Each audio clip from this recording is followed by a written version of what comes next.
کہ یہ جو رزق ہے یہ کہاں سے ملتا ہے ہمیں؟ یہ رزق ہے کیا جس کے بارے میں ہم صرف سنتے آ رہے ہیں؟ عام انسان کو جو نہیں سمجھ آ رہی، آپ اپنے لفظوں میں کس طرح سے بیان کریں گے واٹ از ایگزیکٹلی دا رزق از؟ بسم اللہ الرحمن الرحیم، بسم رب محمد کریم علیہ الصلوۃ والتسلیم۔ سب سے پہلے تو یاداوری کا شکریہ،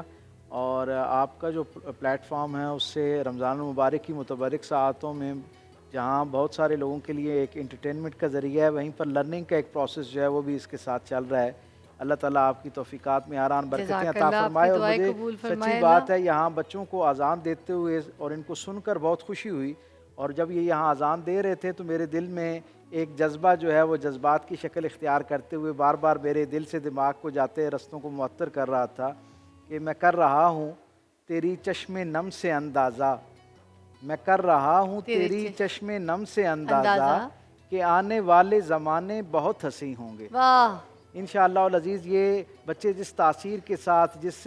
ایک خوش الہانی کے ساتھ اور جس احتیاط کے ساتھ یہ جو مسلم امہ کی ایک لیگیسی ہے اس کو لے کر آگے بڑھ رہے ہیں، انشاءاللہ العزیز آئندہ آنے والی نسلیں جو ہیں وہ بھی ان کی آواز سے سرشاری پائیں گے، اور بالکل اللہ یہ اور وہ اللہ کے پودا رسول کے ہے ساتھ جڑنے کا ذریعہ بنیں گے۔ یہ خود اتنا عظیم المرتبت عمل ہے اذان ایسے پڑھنا کہ آقا کریم صلی اللہ علیہ وسلم نے اپنے شہزادگان حضرات حسنین کریمین کے لیے جب تربیت کا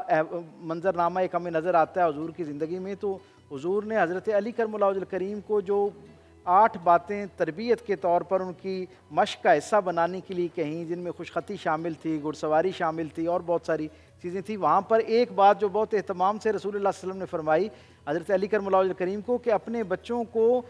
خوش الہانی کے ساتھ، صحیح مخارج اور صحت کے ساتھ اذان دینا سکھاؤ۔ تو واہ یہ ماشاءاللہ۔ آقا کریم صلی اللہ علیہ وسلم یہ جس تربیت سے اس وقت بچے یہ پروسیس سے گزرے ہیں، یہ بھی میں سمجھتا ہوں کہ سرکار دو عالم صلی اللہ علیہ وسلم کی ایک پاکیزہ سنت کا احیاء آپ کے پلیٹ فارم نے کیا ہے۔ کیا بات، اللہ تعالیٰ آپ کی توفیقات میں آران برکتیں عطا آمین۔ فرمائے۔ رزق کے بارے میں آپ نے سوال جی، کیا، مطلب کیا یہ صرف کھانا پینا اور دسترخوان کی حد تک محدود ہے؟ یہ رزق ہے؟ عمومی طور پر ہم یہ سمجھتے ہیں کہ رزق سے مراد بالکل جیسے آپ نے کہا کہ ہم کھانے پینے کو رزق تصور کرتے ہیں، یا ایک درجہ آگے جا کے مال اسباب جو ہے اس کا اکٹھا ہونا اسے رزق تصور کیا جاتا ہے، جبکہ جو اللہ والے ہیں وہ ہمیں یہ بتاتے ہیں کہ ہر وہ نعمت جو آپ کی اور میری زندگی کے اندر راحت کا ذریعہ بنتی ہے، آسانی کا ذریعہ بنتی ہے، جس کے اپنانے سے، جس کے تصور کرنے سے ایک خاص درجے کی سرشاری محسوس ہوتی ہے، ہر وہ عمل جو خیر پر مبنی ہو اور آپ کی زندگی کے اندر راحت کا ذریعہ بن رہا ہو، وہ نعمت اللہ کی نگاہ کے اندر رزق کے طور پر تصور کی جاتی ہے۔ جس وقت ہم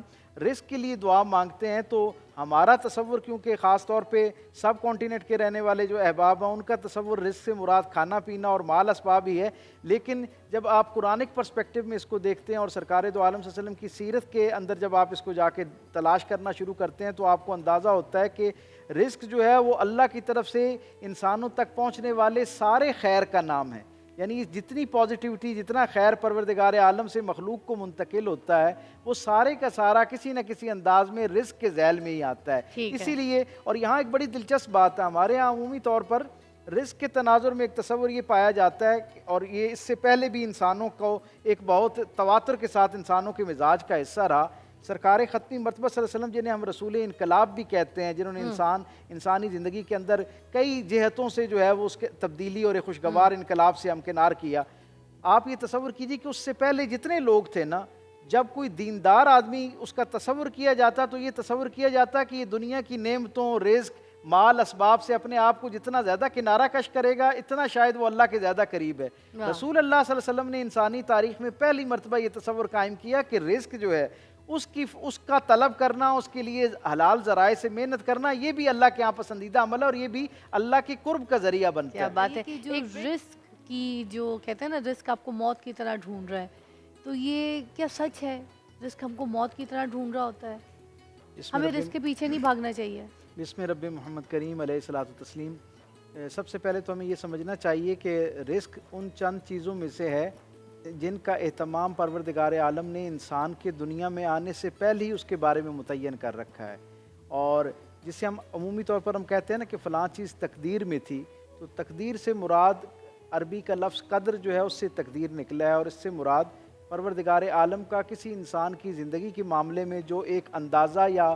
ارادہ ہے اس کا نام تقدیر ہوتی ہے۔ موت کا وقت متعین ہے، اسی طرح رزق کا وقت جو ہے اور اس کی مقدار وہ بھی اللہ رب العزت نے متعین کر رکھی ہے، اور رزق کا معاملہ تو اللہ کے ہاں اتنا یعنی خوشگواری کے ساتھ اس پہ پروردگار عالم نے جو ہے اس کا انتظام کر رکھا ہے کہ ابھی ایک بچہ اپنی ماں کے شکم کے اندر موجود ہوتا ہے اور ابھی اس نے اس طرح کی ساخت بھی نہیں پائی ہوتی، اس کے خد و خال اس انداز میں نمایاں نہیں ہوئے ہوتے کہ پروردگار عالم جو ہے اس کی طرف سے جو 4 فرمان رحمت اس کے لیے جاری ہوتے ہیں، ان میں سے ایک بات اس کی پیشانی پر یہ لکھ دی جاتی ہے کہ اس نے پوری زندگی میں رزق کتنا جو ہے اس کے زیر استعمال رہنا ہے، کتنا رزق اس تک پہنچنا ہے اور اس نے کتنا استفادہ کرنا ہے۔ یہ ہے پروردگار عالم کا ایک اندازہ اور جو متعین پروردگار عالم نے کر دیا ہے۔ لیکن عمومی طور پر ہمارے ہاں یہ تصور کیا جاتا ہے کہ شاید جو لکھ دیا گیا ہے بس وہ ہی ملنا ہے۔ سرکار دو عالم صلی اللہ علیہ وسلم کی زندگی کا جب ہم مطالعہ کرتے ہیں تو آپ کی سیرت سے ہم تک یہ روشنی پہنچتی ہے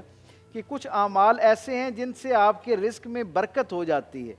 اور کچھ اعمال ایسے ہیں جس سے رزق کے ساتھ آنے والی برکت واپس چلی جاتی ہے۔ واپس چلی اب جاتی ہے۔ رزق متعین رہتا ہے اتنا ہی، لیکن برکت ساتھ آ جانے کی وجہ سے وہ بڑھ جایا کرتا ہے، یا یوں احساس ہوتا ہے کہ اس کا استعمال بڑھ گیا، اور اگر وہ دوسرے لفظوں میں برکت اڑ جائے تو یوں محسوس ہوتا ہے کہ بہت سارا رزق چلیے ہونے ایک کے بریک باوجود ایک آپ بریک ہے، محدود ہو جاتے ہیں۔ بریک